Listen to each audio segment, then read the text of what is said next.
नमस्ते दोस्तों। अभी हम बात करेंगे इंडस्ट्रियल हाइजीन के बारे में। बहुत सारे लोग जो इंडस्ट्रीज में काम करते हैं या फिर एनवायरमेंट ओरिएंटेड कोर्सेज करते हैं, उन्होंने ये शायद टर्मिनोलॉजी सुनी होगी या कहीं पे पढ़ा होगा। जो स्पेशल इंडस्ट्रीज में काम करते हैं उनके लिए मैं बताना चाहता हूँ कि इंडस्ट्रियल हाइजीनिस्ट ये एक डेजिग्नेशन है, ये एक पोस्ट है जहां पे post graduation in industrial hygiene ये क्वालिफिकेशन रिक्वायरमेंट होती है। तो ये बहुत स्पेसिफिक क्राइटेरिया है।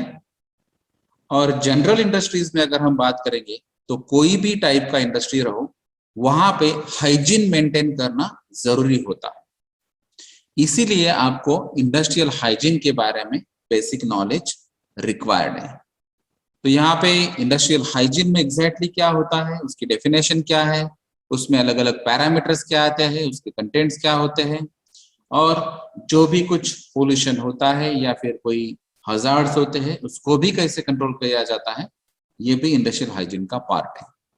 तो इसमें कुछ स्पेसिफिक कंसेप्ट है, स्पेसिफिक टर्मिनोलॉजीज है या पैरामीटर्स है जो आपको मालूम होनी चाहिए, और उसके बेसिस पे हम डिसाइड करेंगे कि इंडस्ट्रियल हाइजीन कैसे मेंटेन करना है।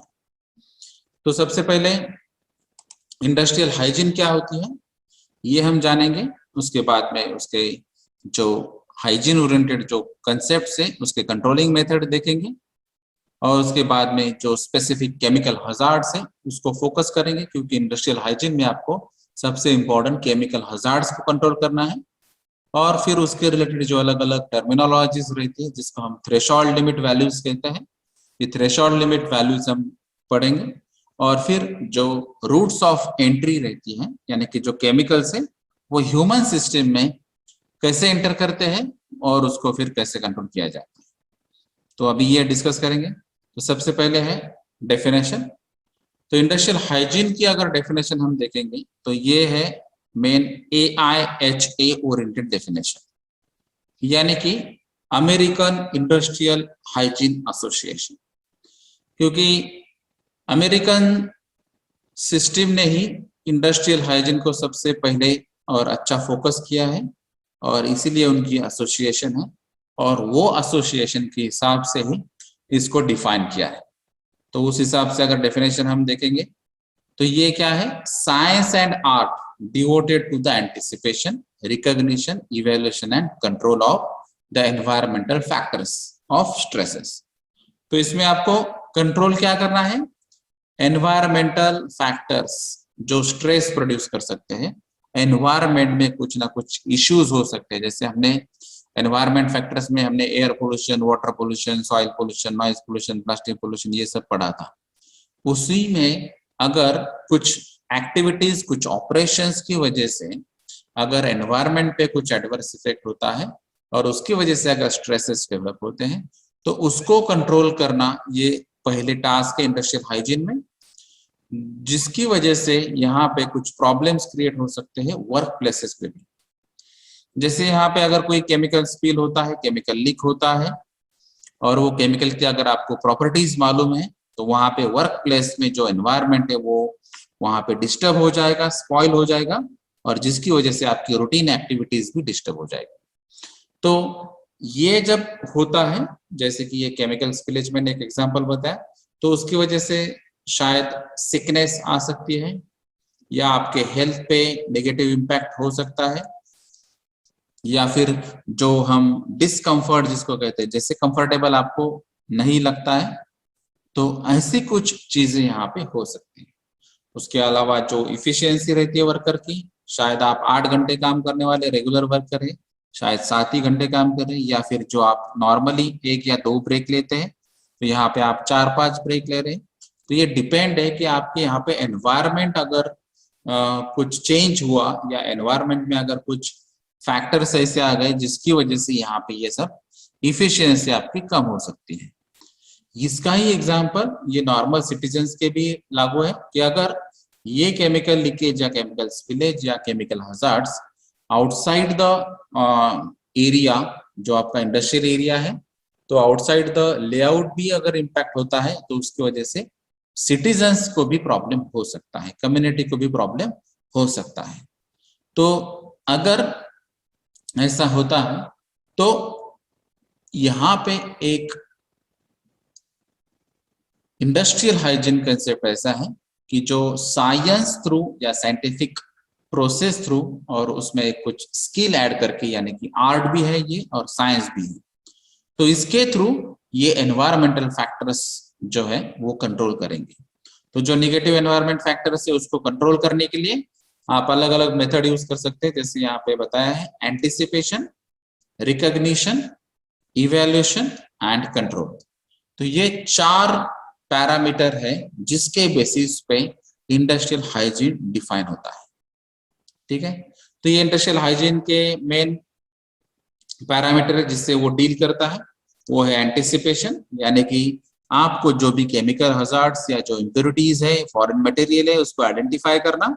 सेकंड है रिकॉग्नाइज करना, यानी कि जो भी उसका लेवल है उसको मेजर करो, एक्सेप्ट करो और फिर उसको इवैल्यूएट करो कि यहाँ पे ये जो थ्रेशोल्ड लिमिट वैल्यूज है या मैक्सिमम परमिसिबल वैल्यू है वो आपके कुछ बोर्ड हो सकते हैं, स्टैंडर्ड हो सकते हैं, रूल्स एंड रेगुलेशन हो सकते हैं, उससे आपको कंपेयर करना है और उसके बेसिस पे आपको डिसाइड करना है कि जो भी मैक्सिमम परमिसिबल वैल्यू रहेगी उसके अंडर उसको कैसे कंट्रोल किया जाता है। जैसे कि अगर आप एग्जांपल लेंगे तो महाराष्ट्र स्टेट है इंडिया में, तो उसमें महाराष्ट्र पोल्यूशन कंट्रोल बोर्ड के कुछ नॉर्म्स होंगे। अगर कुछ सीपीसीबी यानी सेंट्रल पोल्यूशन कंट्रोल होगा तो उसके भी कुछ नॉर्म्स हो सकते हैं। अगर आपकी कंपनी मल्टीनेशनल कंपनी है और आपका कुछ एक्सपोर्ट ओरिएंटेड बिजनेस है या प्रोडक्ट एक्सपोर्ट होता है तो वहां पे जो भी कंट्रीज में आपको एक्सपोर्ट होता है तो वो कंट्रीज के भी कुछ नॉर्म्स हो सकते हैं, या फिर कुछ स्टैंडर्ड्स है, वो स्टैंडर्ड के हिसाब से भी आप उसको रिलेट कर सकते हैं, या फिर कुछ रूल्स एंड रेगुलेशन है जैसे एमएसआई रूल 1989 है जहाँ पे मैक्सिमम परमिसिबल वैल्यू दी गई है, या फिर केमिकल एक्सीडेंट रूल है, वहां पर भी कुछ केमिकल्स के बारे में कहा गया है। तो ऐसे कुछ जो रूल्स एंड रेगुलेशन है वो भी आप रेफर कर सकते हैं। तो ये डिपेंड है कि आपके इंडस्ट्री में, आपके इंडस्ट्री के एनवायरमेंट में एक्चुअली केमिकल ओरिएंटेड या कोई भी एनवायरमेंटल फैक्टर्स ओरिएंटेड अगर कुछ इश्यूज होते हैं और उसका जो इम्पैक्ट है उसका एनालिसिस अगर आपने किया और फिर उसका रूट कॉज अगर आपने आइडेंटिफाई कर लिया तो उसको कंट्रोल करना चाहिए। तो वो कंट्रोल करने के लिए अलग अलग आपको टेक्निक्स यूज करनी है। जैसे यहाँ पे अगर एग्जांपल लेंगे तो यहाँ पे नॉर्मल हीट से ज्यादा हीट है यानी कि टेम्परेचर हायर साइड में, या फिर नॉर्मल टेम्परेचर से लोअर टेम्परेचर है यानी कि कोल्ड स्ट्रेसेस डेवलप हो सकते हैं, यहाँ से हीट स्ट्रेसेस डेवलप हो सकते हैं। अगर ह्यूमिडिटी हायर साइड में है तो उससे भी प्रॉब्लम होता है। जो रेस्पिरेटरी ट्रैक अपना नॉर्मली डिजाइन होता है वहां पे अगर ह्यूमिडिटी हायर साइड में तो वो ड्राई एयर के लिए डिजाइन होता है, यहाँ पे अगर ह्यूमिडिफायर एयर आ गई तो आपका ब्रीदिंग भी डिफिकल्ट हो जाएगा। तो जो भी फैक्टर्स यहाँ पे आपके इंडस्ट्रीज में प्रेजेंट है जिसकी वजह से आपके हेल्थ पे अगर इम्पैक्ट होता है, वर्कर को अगर अनकंफर्टेबल फील होता है, डिस्कंफर्ट फील होता है, इसकी इफिशियंसी अगर डिक्रीज होती है, तो ये सब पैरामीटर्स को कंट्रोल करने वाला जो पॉइंट है यानी जो प्रोसेस है उसको हम इंडस्ट्रियल हाइजीन कहते हैं। तो ये इंडस्ट्रियल हाइजीन में आपको ये सभी पैरामीटर्स डील करने हैं। तो इसमें अभी अगर आप स्ट्रेसेस में, जैसे अभी हमने हीट कोल्ड के बारे में, ह्यूमिडिटी के बारे में कहा, वैसे अगर उसको जनरलाइज टर्म में अगर डिफाइन करना है एनवायरमेंटल फैक्टर्स के बेसिस पे या स्ट्रेसेस बेसिस पे, तो उसको हम कहते हैं physical hazard, biological hazard, ergonomic hazard, psychological hazard और केमिकल हजार्ड। तो जैसे अभी अगर आप देखेंगे यहाँ पे तो अलग अलग टाइप है हजार्ड्स के, उसमें भी अगर हम industrial hygiene point of view देखेंगे तो उसमें यहाँ पे हमने मैकेनिकल हजार्ड या इलेक्ट्रिकल हजार्ड, फायर हजार्ड या एक्सप्लोजन हजार्ड, इसके बारे में हमने यहाँ पे डिस्कशन नहीं किया या ये इनको इन्वॉल्व नहीं किया, क्योंकि हम हेल्थ ओरिएंटेड बात कर रहे हैं। इंडस्ट्रियल हाइजीन जो है वो हेल्थ ओरिएंटेड पर्सपेक्टिव रखता है, उसका मेन फोकस हेल्थ है आपका, इसीलिए यहाँ पे फिजिकल हजार्ड, बायोलॉजिकल, एर्गोनिक, साइकोलॉजिकल और केमिकल हजार्ड्स के बारे में कहा गया है। तो इसमें आपको ये हजार्ड्स आइडेंटिफाई करना पड़ेगा। अगर कुछ आप बायोलॉजिकल R&D करते हैं, रिसर्च एंड डेवलपमेंट करते हैं या कुछ प्रोडक्ट डेवलप करते हैं, तो उसके रिलेटेड हजार्ड्स क्या है वो आइडेंटिफाई करने पड़ेंगे। कुछ फिजिकल हजार्ड्स क्या है वो आइडेंटिफाई करने की, जैसे कि अगर आपने ज्यादा सब्सटेंस का वेट जो है या फिर मेटल है या फिर कोई कुछ थिंग्स है जो कैरी कर रहे हैं आप, और जो भी आपकी कैपेसिटी है उससे ज्यादा कैरी कर रहे हैं आप, तो वहाँ पे फिजिकल हजार्ड्स का प्रॉब्लम हो सकता है। या फिर आप रिपीटेटिव वर्क कर रहे हैं उसकी वजह से फिजिकल हजार्ड हो सकता है। या फिर आपका गेस्चर पोस्चर ठीक तरह से नहीं है और आप रूटीन काम कर रहे हैं, तो वहाँ पे एर्गोनॉमिक हजार्ड हो सकता है, जिसकी वजह से मस्कुलोस्केलेटल डिसऑर्डर हो सकते हैं।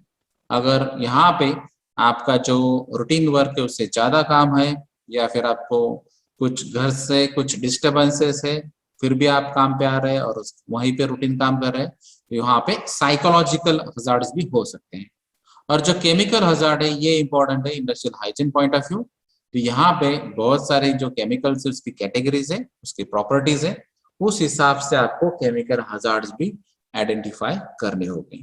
तो ये अलग अलग हजार्ड्स या एनवायरमेंटल फैक्टर्स और स्ट्रेसेस है जिसके बेसिस पे आप इंडस्ट्रियल हाइजीन का फोकस ठीक तरह से क्लियर कर सकते हैं। तो जैसे अगर यहाँ पे इंडस्ट्रियल हाइजीन में जो हमने स्ट्रेसेस देखी है, तो अगर वो स्ट्रेसेस को आपको कंट्रोल करना है तो इसके लिए ये आपको चार्ट यूजफुल है। जैसे अगर यहाँ पे हमने बात की कि एनवायरमेंटल टेक्निकल कंट्रोल मेजर्स ये एक अलग है कंट्रोलिंग पार्ट में, पर्सनल और मेडिकल कंट्रोल मेजर्स अलग है, एडमिनिस्ट्रेटिव कंट्रोल मेजर्स एक अलग है।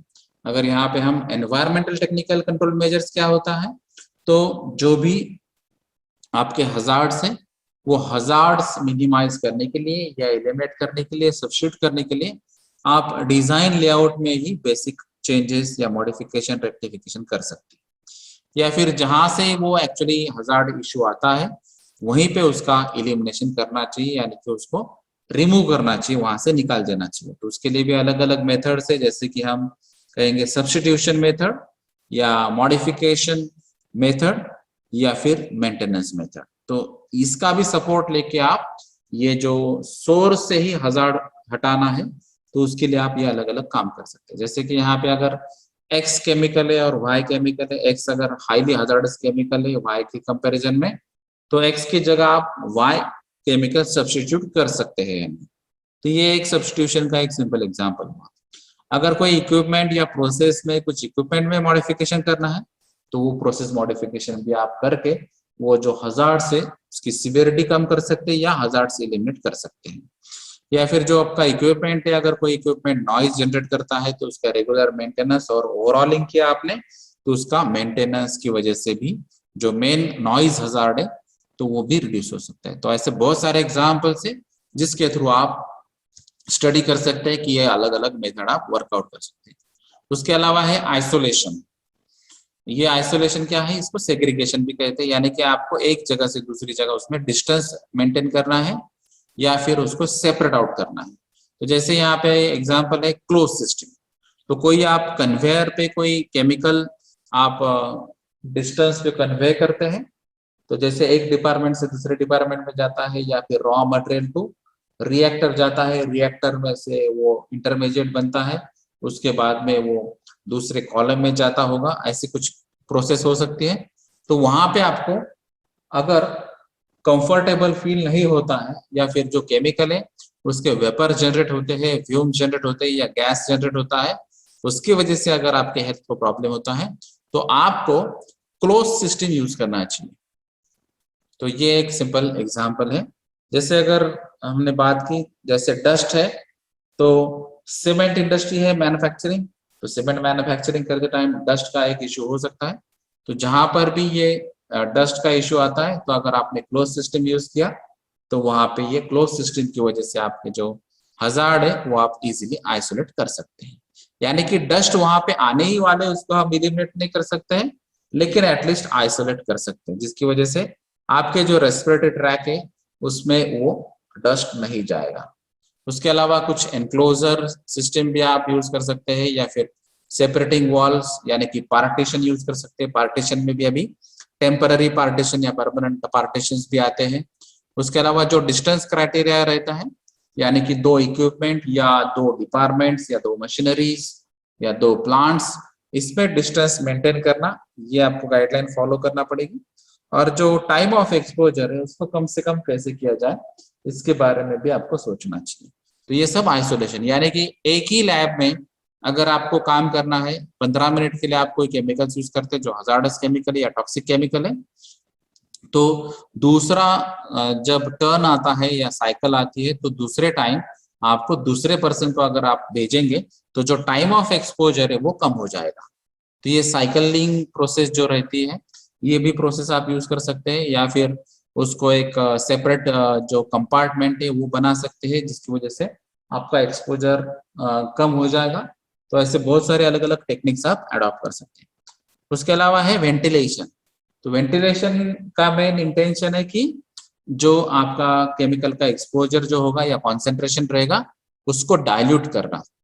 तो यहाँ पे डाइल्यूशन मेथड नॉर्मली यूज हो जाती है, जैसे कि यहाँ पे अगर कॉन्सेंट्रेशन 10% है या 10 ppm तक है, अगर आपने एयर ज्यादा सप्लाई कर दिया तो उसका शायद पार्ट्स पर मिलियन जो है, या फिर कॉन्सेंट्रेशन परसेंटेज में, या फिर मिलीग्राम्स पर मीटर क्यूब में जो यूनिट है वो मिनिमाइज हो जाएगा। तो जैसे आप अगर यहाँ पे देखते हैं, जैसे मैंने कहा अभी पार्ट्स पर मिलियन या फिर mg पर मीटर क्यूब, तो ये जो डिवाइडेड बाय जो डिनोमिनेटर में फैक्टर है, जैसे यहाँ पर भी हम पार्ट्स पर मिलियन कह रहे हैं, तो ये जो मिलियन जो है वो है एयर, और यहाँ पे mg पर मीटर क्यूब जो कह रहे हैं वो भी है एयर।